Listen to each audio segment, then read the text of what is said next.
తొలి మలి దశ ఉద్యమకారులు, తెలంగాణ సివిక్ ఛాంపియన్ గా నిలబడినటువంటి వ్యక్తి, తెలంగాణలో నైతిక రాజకీయాలకు దిక్సూచిగా నిలబడినటువంటి వ్యక్తిగా ప్రొఫెసర్ కేశవరావు జాదవ్ చెప్పుకున్నది.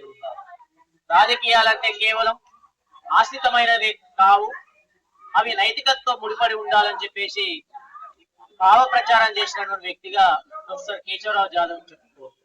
అలాగే కరువు కరాల నృత్యం చేస్తుంటే అంబలి కేంద్రాలను ఏర్పాటు చేసి ప్రజల యొక్క దాహార్తిని తీర్చినటువంటి మానవతావాదిగా కూడా ఆయన చెప్పుకోవడం జరుగుతారు.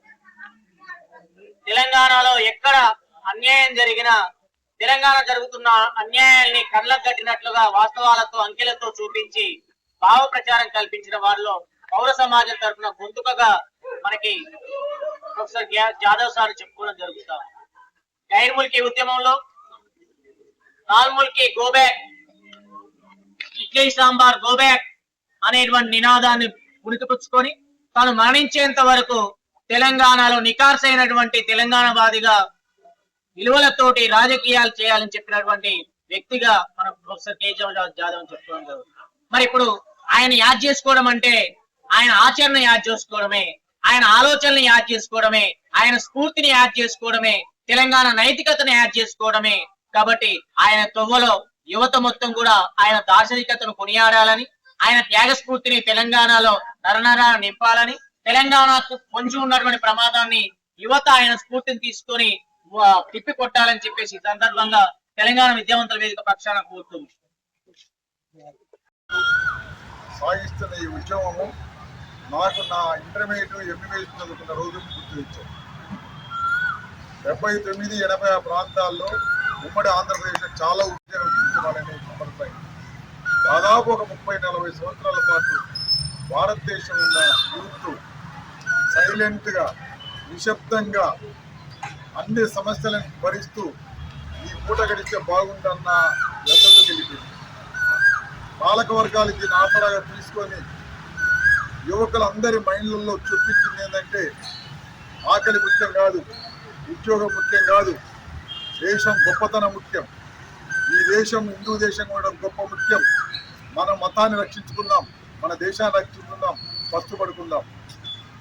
ఆఖరిగా ఎక్కడ దాకపోయిందంటే మొన్నటికి మొన్న నీట్ పరీక్షలు, నీట్ అంటే మీకు అందరికీ గుర్తుండాలి, ఇంటర్మీడియట్ పరీక్షలు పాస్ అయిన తర్వాత పిల్లలు భారతదేశ వ్యాప్తంగా దాదాపు 1,70,000 ఉన్న మెడికల్ సీట్లకి 1,30,40,50 లక్షల విద్యార్థులు పోటీ పరీక్ష రాస్తారు. ఆ పోటీ పరీక్షల్లో మెరిట్ ప్రకారం వచ్చిన వాళ్ళకి సీట్లు వస్తాయి. ఈ నీట్ అనేది కూడా ఎప్పుడు ప్రవేశపెట్టిందనే దానికి చాలా మందికి ఇది మొదటి నుంచి ఉందనుకో, ఇది మొదటి నుంచి లేదు. 2012 సంవత్సరంలో అప్పుడు కాంగ్రెస్ గవర్నమెంట్ ఉన్నప్పుడు దీని ప్రతిపాదన చేస్తే భారతదేశ వ్యాప్తంగా ఉన్నటువంటి ప్రత్యేకంగా సౌత్ రాష్ట్రాలు విద్యార్థి సంఘాలు వ్యతిరేకించినాయి. దాంతో అప్పుడు కాంగ్రెస్ పార్టీ వెనక్కి తీసుకుంది. దీన్ని ఫుల్ ఫ్లెడ్జ్గా 2015, 2016 సంవత్సరం నుంచి బీజేపీ పార్టీ కేంద్ర ప్రభుత్వంలోకి వచ్చిన తర్వాత రాష్ట్రాల హక్కులు పీక్కున్నది.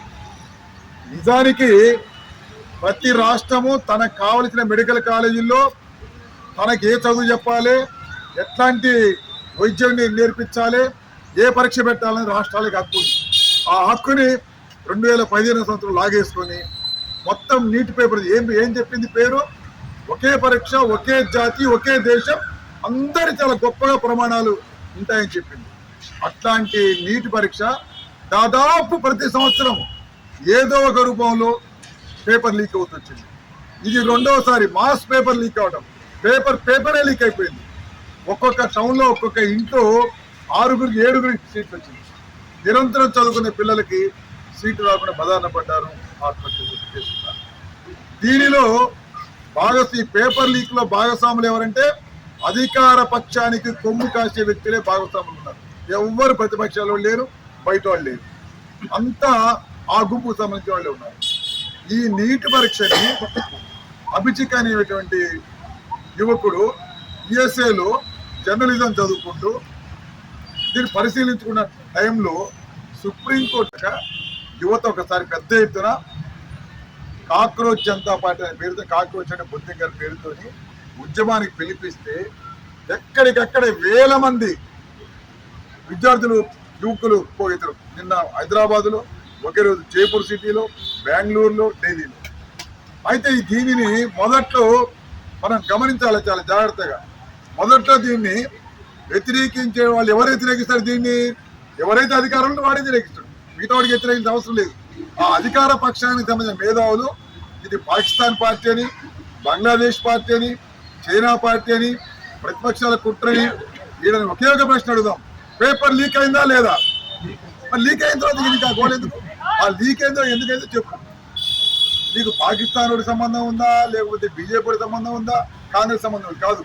పేపర్ లీక్ అయింది నిజమన్న తర్వాత పిల్లలు ఫస్ట్ ఒకటే డిమాండ్ అడిగారు, కనీసం నీట్ పేపర్ లీక్ అయినందుకు ఒక్కసారి మాకు అపాలజీ చెప్పమన్నారు.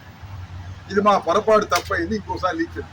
అయినా చెప్పడానికి సిద్ధంగా రాలేదు కేంద్రంలో ఉన్నటువంటి వైద్య శాఖ మంత్రి. ఇవాళ విద్యా వైద్య రెండు కలిపే ఉన్నారు. అయితే ఇది రాకపోగా వీళ్ళని ఆ ఏజెంట్లని ఏజెంట్లు విమర్శిస్తూ ఇంకా ఎక్కడ దాకా పోయారంటే వీళ్ళు అసలు ఈ జాతి పౌరులే కాదు, విదేశీ కుట్ర. వీళ్ళంతా భారత జాతికి, భారతదేశానికి వ్యతిరేకంగా పనిచేస్తున్నారు. దాని ఆ భావజాలాన్ని స్ప్రెడ్ చేయాలని సోషల్ మీడియాలో చాలా ప్రయత్నించారు. ఒక ఆయన ఆమ్ ఆద్మీ పార్టీ అని, ఒక ఆయన కాంగ్రెస్ పార్టీ అని, ఇంకొక ఆయన ఇంకోటని, ఇంకొక ఆయన నక్సలైట్ అని అనేక రకాలుగా దుష్ప్రచారం అధికార పార్టీ ప్రశ్న.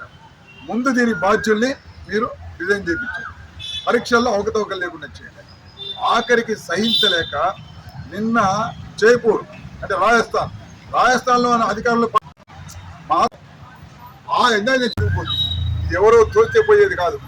యువకుల్లో వచ్చినటువంటి ఆవేశం కూడా ఆలోచనారహితమైన ఆవేశం, ఆలోచనతో కూడిన ఆవేశం, ఆలోచన లేని ఆవేశం కాదు, ఏదో దుందుడుకు చర్య కాదు. వాళ్ళు చాలా స్పష్టంగా ఏం కోరుతున్నారు? అవినీతి లేనటువంటి ప్రభుత్వాలు కావాలి, అవకతవకలు జరగవద్దు, నిరుద్యోగులకి ఉద్యోగం కల్పించాలి.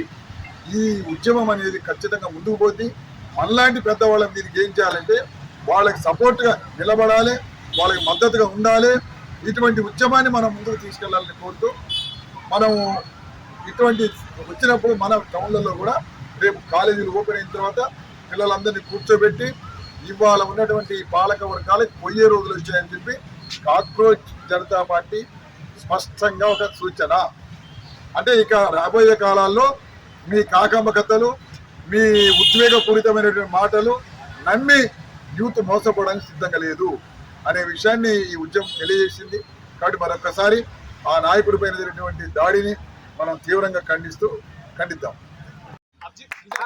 ఈ దేశ విద్యా మంత్రికి ఈ దేశంలో ఉన్న కోట్లాది మంది యువకులు నువ్వు రాజీనామా చేయాలని సిఫారసు చేసి మళ్ళీ రాష్ట్రాలకు ఫెడరల్ సిస్టంలో ఏ రాష్ట్రానికి ఆ రాష్ట్రానికి ఎంసెట్ కానీ పోటీ పరీక్షలు ఎవైనా కూడా మళ్ళీ నిర్వహణ చేయటం అనేది ఇవాళ మనందరం కోరుకోవాల్సిన ఇది ఒక్కటి కాదు. వరుసగా బీజేపీ వచ్చిన తర్వాత ఉద్యోగుల పరీక్షా పత్రాలు, విద్యార్థుల పరీక్షా పత్రాలు, ఐఏఎస్ పరీక్ష పత్రాలు అన్ని లీకుల ప్రపంచం. దీన్ని లీకులను ఎవరైనా మాట్లాడితే తక్షణంగా ఆయన మీద ఒక నిందారోపణ. ఆయన దళిత కార్డు ఆయనకున్నదంటూ. ఇంతకన్నా దుర్మార్గం ఏంది? ఇంత దళితుడు ఈ దేశం లోపల అన్యాయం జరుగుతుంది అని చెప్పడానికి అర్హుడు కాదా? ఒక ముస్లిం యువకుడు ఈ దేశం లోపల అన్యాయం జరుగుతుందని చెప్పడానికి అర్హుడు కాదా? ఒక క్రైస్తవ యువకుడు ఈ దేశంలో అన్యాయం జరుగుతుందని చెప్పడానికి అర్హుడు కాదా? ఎవరు అర్హులు ఇవ్వాలి? మరి ఎవరు అన్యాయం చెప్తున్నారని చెప్పాలి.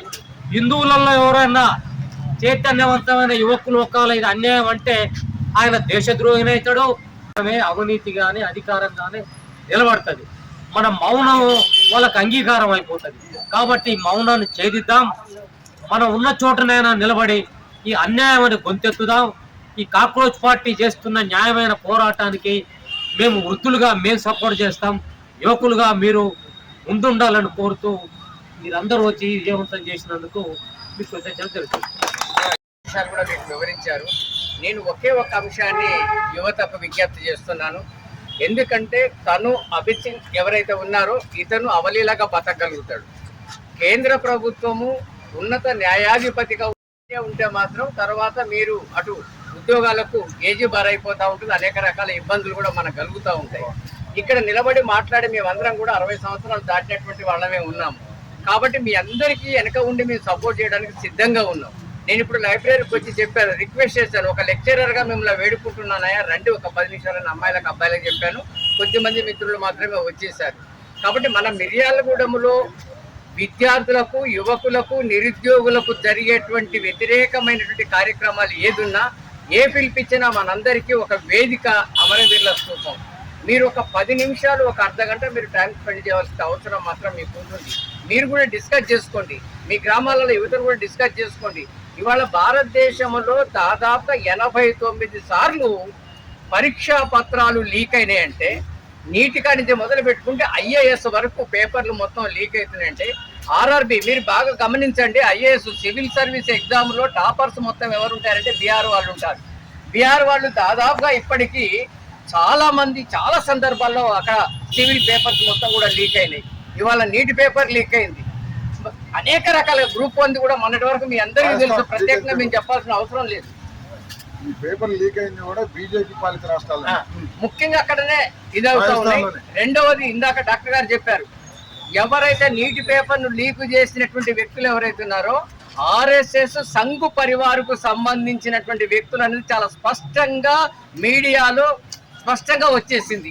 అంటే వాళ్ళను ప్రశ్నిస్తే మాత్రం ఇందాక రామయ్య సార్ చెప్పినట్టుగా అర్బన్ నక్సలైట్లు అని చెప్పేసి, దేశద్రోహులు అని చెప్పేసి అనేక రకాలుగా. రీసెంట్గా 2 days బ్యాక్ గంగా నదిలో దళితులు స్నానం చేస్తుంటే విపరీతమైనటువంటి కర్రలు తీసుకొని కొట్టారు. ఈ దేశంలో దళితులు హిందువులు గారా? దళితులు హిందువులు కాకుండా ఎట్లా పోయారు? అసలు ఈ దేశానికి మూలవాసులే దళితులు అని చెప్పేసి వచ్చినటువంటి వాళ్ళనే. వీళ్ళంతా గాయకులుగా ఉండేవాళ్ళు, మల్లేష్ యాదవ్ వీళ్ళంతా కూడా గాయకులుగా ఉండేవాళ్ళు.